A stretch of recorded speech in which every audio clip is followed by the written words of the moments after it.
नमस्कार मित्रों, जय माता दी। कैसे हैं आप सभी? आशा करती हूँ आप सभी बहुत अच्छे होंगे। तो मेष राशि वालों, आने वाले 24 घंटे 27 जनवरी 2022 बगल में छोरा और नगर में डिंडोरा वाली कहावत आप पर चरितार्थ होने वाली है। दोस्तों, वीडियो बहुत ही महत्वपूर्ण है, तो अनुरोध कर रहे हैं आपसे। महत्वपूर्ण ग्रह गोचर के आधार पर इसे बनाया गया है, इसीलिए इसे आप शुरू से लेकर अंत तक देखें। साथ ही पसंद आए तो लाइक जरूर करें और कमेंट सेक्शन में माँ के भक्त जय माता दी के जयकारे लगा दें। तो चलिए वीडियो की शुरुआत कर लेते हैं। मेष राशि वालों, दोस्तों आज की वीडियो में हम आपको बताने वाले हैं कि आपके ऊपर ये कहावत जो है कि बगल में छोरा नगर में ढिंडोरा, ये चरितार्थ कैसे होगी। क्या आपसे ऐसा होने वाला है जिसकी वजह से आप सद्दू ढिंडोरा पीट लेंगे और वह चीज़ आप ही के बगल में होगी। तो दोस्तों, ऐसा भी हो सकता है कि कोई चीज़ आपकी गुम चुकी हो और वो आप ही के आँखों के सामने हो, लेकिन जल्दबाजी की वजह से, हड़बड़ाहट की वजह से आप उसे ढूंढ नहीं पा रहे हो। अपनी आंखों के सामने होने के बावजूद आप उसे देख नहीं पा रहे हो। तो ऐसा कब होता है दोस्तों? ऐसा तब होता है जब हमारा माइंड 10 चीज़ें सोच रहा हो, जब हमारे दिमाग में बहुत सारी चीज़ें एक साथ चल रही हो। और जब ऐसा होता है तो हमारा माइंड संतुलित नहीं रहता, हमें सामने रखी हुई चीज़ भी नहीं दिखाई देती, बस हम उस चीज़ को ढूंढते रहते हैं। तो ऐसा नहीं होना चाहिए दोस्तों। आपको हमेशा अपने दिमाग को शांत रखना है, व्यवस्थित रखना है और एक समय पर एक ही चीज़ के लिए या एक ही व्यक्ति के लिए या एक ही कार्य के लिए आपको सोचना है। 10 जगह अगर आप दिमाग लगाएंगे, 10 व्यक्तियों के बारे में अगर आप एक साथ सोचेंगे तो किसी के लिए भी आप सही निर्णय नहीं ले पाएंगे। और यही कंडीशन आपके साथ हो रही है। अभी आपकी फाइनेंशियल कंडीशन थोड़ी ठीक नहीं चल रही है, आय आपकी ठीक है लेकिन खर्चे आपके बढ़ रहे हैं। बस इसी वजह से आपको थोड़ी सी दिक्कत आ रही है। आपको दिक्कत आ रही है इस वजह से आपका माइंड शांत नहीं है। आपका माइंड शांत नहीं है तो वो 10 जगह भटक रहा है। और इस वजह से दोस्तों, आपके घर में शांति होने के बावजूद भी आपके दिमाग में शांति नहीं है। और दिमाग में शांति नहीं है तो दोस्तों, हम शांति ढूंढने कहाँ जाए। तो ये बात तो यही चरितार्थ हो रही है कि हमारे घर में शांति होने के बावजूद हम उसे पहचान नहीं पा रहे हैं, ढूंढ नहीं पा रहे हैं। यानी कि घर में ही है छोरा और ढूंढ रहे हैं हम बगल में। तो दोस्तों, समझना होगा, अपने दिमाग को समझाना होगा, अपने दिल को समझाना होगा कि जिस चीज़ को होना है, जो घटना होना है, जो हमें झेलना है कष्ट इस जीवन में, वो हमें झेलने ही पड़ेंगे, चाहे आप कुछ भी कर ले। सिर्फ आपको अभी क्या करना है? अच्छा काम करना है, सबकी मदद करनी है, कर्म अच्छे करने हैं, सोच अच्छी रखनी है, सबकी मदद करते रहना है। तो ऑलरेडी आपका माइंड शांत हो जाएगा, नेगेटिविटी आपके ऊपर हावी नहीं होगी। साथ ही यह भी समझ लीजिएगा, अगर नेगेटिविटी आपके ऊपर हावी हो गई तो मानसिक तनाव आपका बढ़ जाएगा। मानसिक तनाव अगर आपका बढ़ गया तो वो आपके आने वाले फ्यूचर को भी बिगाड़ कर रख देगा। इसलिए दोस्तों, समझने की कोशिश करिए। अगर आपके ऊपर मानसिक तनाव बढ़ रहा है तो शांत रहिए, योगा करिए, मेडिटेशन करिए, सुबह सुबह उठकर सैर करिए, ज़्यादा सोचिए मत। जहाँ तक संभव हो अपने पार्टनर के साथ, अपने दोस्त के साथ सुबह सैर पर निकल जाइए। सुबह सुबह आप सैर पर निकलने के बाद 1-2 घंटे आप जॉगिंग करिए, मॉर्निंग वॉक करिए। उसके बाद आप घर आकर नहाकर भगवान के भजन में लग जाइए, फिर अपने काम की शुरुआत करिए। देखिएगा आपका दिन बन जाएगा, सोने पे सुहागा हो जाएगा। लेकिन अभी विचार करने से कुछ नहीं होगा, ज़्यादा सोचिए मत। जो चीज़ होनी है होकर रहेगी। कल किसने देखा? आज आप चिंता कर रहे हैं, आज आप खुद सोच रहे हैं, लेकिन कल का हमें पता है कल क्या होगा। हो सकता है कल समय बहुत अच्छा आ जाए, आपने नहीं सोचा हो वो भी हो जाए। और जो आप सोच रहे हो नेगेटिविटी, ऐसा कुछ हो ही ना। वो व्यक्ति मान जाए जिसे आपको उधार, जिससे आपने ले रखा, आप नहीं दे पा रहे हैं, तो आप उसे साफ बता दीजिए, उसे अपने घर की कंडीशन उसे समझा दीजिए कि ऐसा है ऐसा है। बिजनेस में अगर प्रॉफिट नहीं हो पा रहा है तो धीरज रखिए। आज नहीं हो रहा है, कल नहीं हो रहा है, परसों तो होगा। भगवान तो देख रहा है कि आप मेहनत कर रहे हैं, आप सिर्फ कर्म करिए। फल आपको दौड़ता हुआ मिलेगा, आपकी तरफ खींचा हुआ चला आएगा। जैसे 100 गायों के झुंड में एक बछड़ा अपनी माँ को कैसे ढूंढ लेता है दोस्तों, ठीक उसी तरीके से आपके कर्म का फल आपको ढूंढता हुआ, खींचता हुआ आपकी तरफ आ जाएगा। आपको टेंशन लेने की कोई ज़रूरत नहीं, सिर्फ आपको सोचना है, समझना है, अच्छा सोचना है, अच्छा समझना है, पॉजिटिव बने रहना है और सभी की मदद करनी है।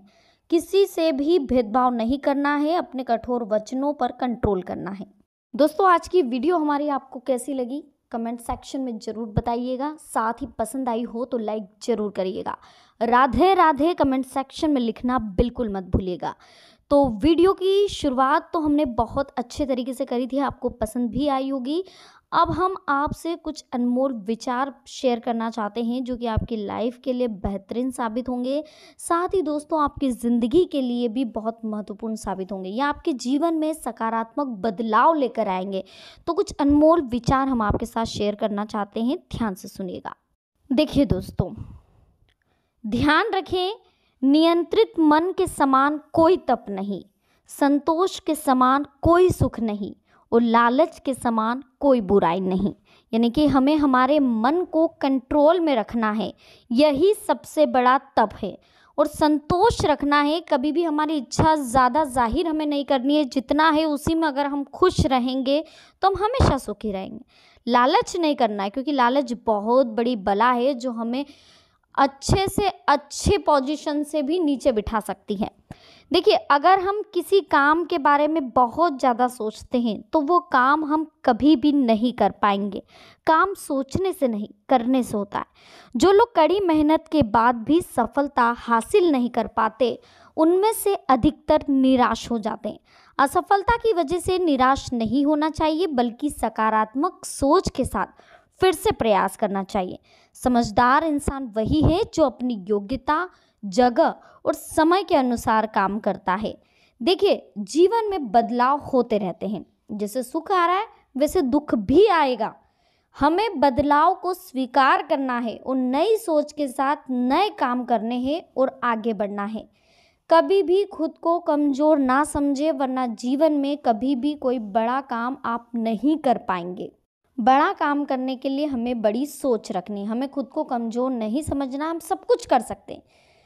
समझदार व्यक्ति वही है जो अपनी योग्यता, जगह और समय के अनुसार काम करता है। यानी कि अगर आपका सामर्थ्य है कि आप 10 रुपये की चीज़ खरीद रहे हैं, 100 रुपये की चीज़ खरीद रहे हैं सपोज़, लेकिन अगर आपको 1000 वाली चीज़ पसंद आ रही है तो ये चीज़ तो गलत हुई ना। हमारे जेब में 100 रुपये, लेकिन हमें पसंद 1000 वाली चीज़ आ रही है। उस 1000 वाली चीज़ को हमें लेना है तो हम 900 रुपये का कर्जा लेंगे। तो इस वजह से दोस्तों हमारी इच्छाएं हमारे ऊपर हावी हो जाती है और हमें मुश्किल में डाल देती है, कर्जों में डाल देती है, जो कि नहीं होना चाहिए। देखिए, एक छोटी सी कहानी हम आपके साथ शेयर करना चाहते हैं जो कि आपकी लाइफ को चेंज कर रख देगी। आने वाले 24 घंटों में आप इन चीज़ों को अपना कर देखिए, अपने ऊपर अमल करके देखिए, अपनी ज़िंदगी पर पॉजिटिव वे में जाके देखिए, आपकी लाइफ पूरी तरीके से चेंज हो जाएगी। हम कभी कभी खुद की सुविधाओं के लिए कुछ ऐसे काम कर देते हैं जो सही नहीं होते। अगर कभी कुछ ऐसा हो भी जाए तो संकल्प करना चाहिए कि आगे दोबारा ऐसा नहीं करेंगे। देखिए, महात्मा गांधी, कस्तूरबा गांधी और उनके साथी मगनलाल पश्चिम बंगाल के स्टेशन बर्दवान पर परेशान हो रहे थे। गांधी जी रेल के 3रे दर्जे का टिकट लेना चाहते थे, लेकिन टिकट मिल नहीं रही थी। किसी तरह गांधी जी को 3रे दर्जे का टिकट मिला तो बैठने की जगह नहीं मिली। गांधी जी ने मगनलाल से कहा, तुम कहीं और बैठ जाओ, मैं कस्तूरबा के साथ 2रे दर्जे में बैठ जाता हूँ।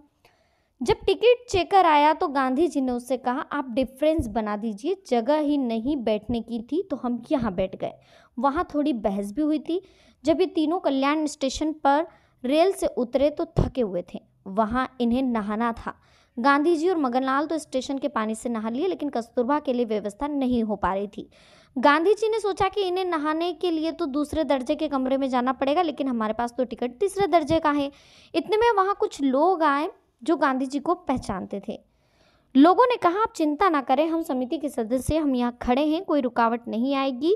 आपके पास भले ही 3रे दर्जे का टिकट है, लेकिन आप कस्तूरबा जी को 2रे दर्जे के कमरे में भेज सकते हैं, वे वहाँ स्नान कर सकती हैं। गांधी जी ने सोचा, हमें इस बात का अधिकार नहीं है, लेकिन फिर उन्होंने आंखें बंद की और कहा, जैसा आप उचित समझे। इसके बाद कस्तूरबा स्नान करके लौट आए तो गांधी जी ने सभी से कहा, मैं खुद को सत्य का पुजारी मानता हूँ, सत्य का ये उल्लंघन मुझे शोभा नहीं देता। मेरी पत्नी ने भी आग्रह नहीं किया था कि वह जाएगी, लेकिन आप लोगों का दबाव था और मेरे पत्नी के लिए मोह था उसे ये सुविधा मिल जाए, इसलिए मैंने हाँ कर दी। आज मैंने सत्य को ढक दिया, ये मुझे नहीं अच्छा लगा। ये सुनकर वहाँ खड़े सभी लोग चौंक गए।